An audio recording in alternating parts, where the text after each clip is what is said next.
સુરતના કામરેજ તાલુકા પંચાયતની 2 બેઠકો પર કેસરીઓ લહેરાયો છે। સેવાણી પંચાયત બેઠકના ભાજપ ઉમેદવાર વિશાલસિંહ દેસાઈ અને ડુંગરા તાલુકા પંચાયત બેઠકના સીમાબેન પટેલ બિનહરીફ થયા છે।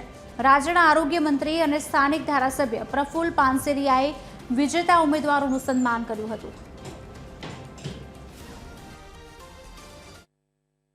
અમે કામરેજની તમામ બેઠકો પ્રચંડ બહુમતીથી જીતીએ છીએ ને જીતના શ્રી ગણેશ થયા છે।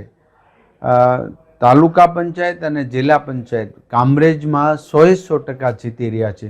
હું આ પ્રસંગે જે મતદાન કરવા માટે થનગની રહ્યા હતા કે અમે અમારા ઉમેદવાર તાલુકા પંચાયતના સભ્યને જીતાડવા માટે મતદાન કરવા જઈશું, એ પણ અત્યારે જિલ્લા પંચાયતને જ વોટ આપી શકશે। એમને પણ અભિયોગ કે અમે પ્રચંડ બહુમતીથી આમને જીતાડે।